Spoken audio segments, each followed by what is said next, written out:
Hello everybody, welcome back to my YouTube channel. If you're new, make sure to hit like and subscribe if you're not already. I'd very much appreciate that. But you're welcome to just watch if that's your prerogative. Um, Today we're going to be breaking down the Tyler Toffoli trade. This is an instant analysis, which means this is kind of knee-jerk reactions in many ways. This is not, a whole schemed out video. This is just kind of off the cuff, my first reactions. Which is not much, to be honest. I mean, if you're new, let me break down the trade for you. We have Tyler Toffoli is going to Calgary in exchange for a 2022 first-round pick, a 2024 fifth-round pick, Tyler Pitlick, and Emil Heineman, who Scott Wheeler of The Athletic ranked as the number 7 prospect in Calgary's prospect rankings. So a decent trade for both teams, I think, is my instant reaction. I like this trade for Calgary a lot. I think Tyler Toffoli is exactly what they needed. They needed more top six scoring, and he's going to give you that. I think reuniting with Daryl Sutter, who he won a Stanley Cup with in 2014, over his former coach Martin St. Louis, I might add, although former of 3 games. So I think that's a good trade for Calgary, and I also love the aggression. I love the decision to make this trade now as opposed to making it 5 weeks from now when the trade deadline rolls around on March 24th. I think making the trade now, getting ahead of the curve, taking advantage of an extra 5 weeks for this guy as opposed to trading for him with a month left in the season is a pretty smart move. And I also thought they didn't have to give up an arm and a leg for Toffoli, which isn't to say I think it was a bad return for Montreal, but I do think that Calgary didn't have to give up too much for a top 6 forward who's going to help them quite a bit, and I'm interested to kind of see how he fits into that system playing with his former coach. I really like the trade for Calgary. And for Montreal, it's a little harder to gauge because with Calgary, you get a top 6 player and you get him right away. But with Montreal, you get a first round pick. We don't know where they're picking yet, obviously. Could be in the 20s, could be in the 30s. It's top 10 protected, so it's not going to be in the 10s. And Calgary looks like they're going to make the playoffs, so that's probably not going to matter.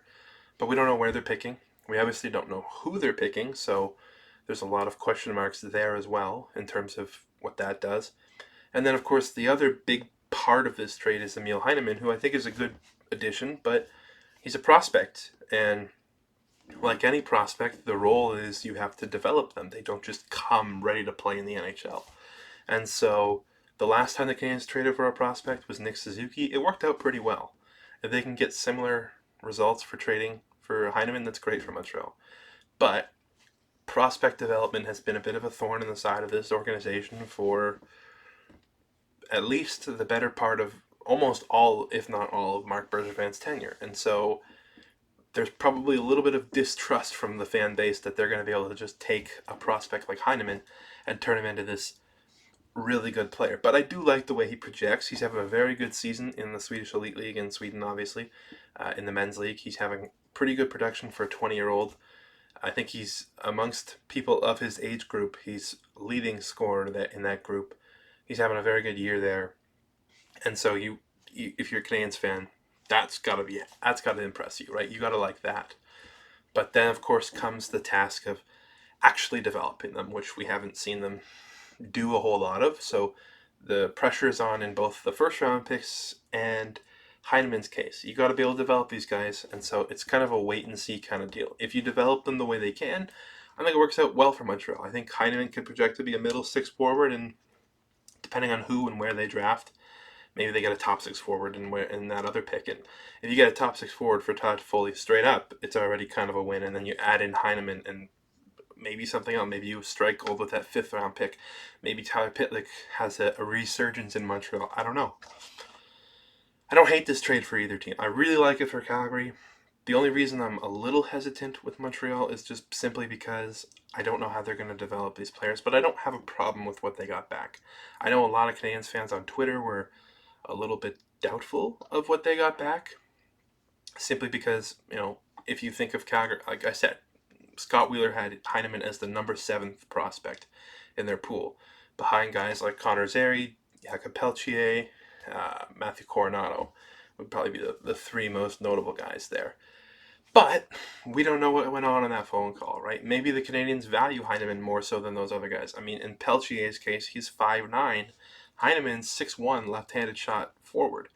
Maybe they felt that Heineman would have been a better fit in the organization. I don't know. I'm just spitballing, but I'm just saying maybe this is exactly the trade the Canadians wanted to make. Maybe they have a very high grade on a guy like Heineman, and they valued him more so than other prospects. Maybe Calgary wasn't willing to budge, and Montreal was perfectly fine with Heineman. I don't know. All I'm saying is I'm not too concerned about what they got back, because if they don't develop them, it doesn't matter who they get back. They still have whether they get Peltier, Zeri, Coronado, or in this case Heineman, they'd have to develop them. And so that's what's going to matter. And I think Heineman, if you can develop him into what he is projected to be, you get a very good player. And same with that first round pick that you get. Heineman was a second round pick a couple of years ago. He came over in the Sam Bennett deal with Calgary in Florida, so he was originally a Florida draft pick. And Florida's done a pretty good job drafting lately, so I think that they know a little bit about this kid. And so I think that this is a good move for Montreal. But it's kind of a wait and see. Like, if I had to give it a grade, I'd give Calgary an A, because they get a product that's going to help them right now. Montreal, it's a B. It could be an A. It could be a C. It comes down to how do you develop a first round pick? How do you develop Heineman? Because if neither one of them ever see the light of day in Montreal, you gave up Tyler Toffoli, who's a pretty good asset, for what turned out to be nothing. But hey, maybe Heineman develops into a really good player. Maybe you get a first round pick who develops into a stud, much better than you ever imagined he could be. I don't know.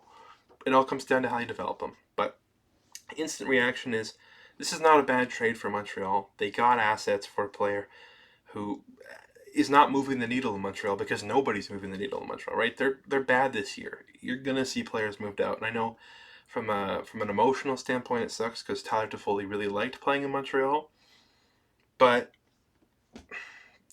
it's a business. We all know it. So I think they did well in this trade, and I think for Kent Hughes' first move to do something that Marc Bergevin never did as general manager of the Montreal Canadiens, which is to acquire a second first round pick, I really like the move. I think it's a good move, uh, and I'm curious to kind of see more trades. Right? What does Ben Sherratt fetch? What is Artturi Lehkonen if they move him fetch? What about Anderson, Petrie? All these. I like this. I like the fact that you're open to moving now, because I was kind of getting tired of hearing rumors about all these different things with the trade deadline still 6 months away. Or, sorry, 6 weeks away. And now we just kind of wait to see more trades. So, instant analysis, great trade for Calgary, decent trade for Montreal, work to be done. But a decent first impression from Kent Hughes, who's clearly willing to move players to get young assets and first round picks, which I think is something that at this stage in Montreal's organization, they have to be open to doing. So, if you like this video and you want to see more from me, like and subscribe. I intend to do a lot more videos like this, especially considering I expect there to be more trades in the coming weeks. I also plan on making a video about Martin St. Louis sometime in the next week, so just keep your eyes open for that, and I'll bid you guys adieu. Cheers.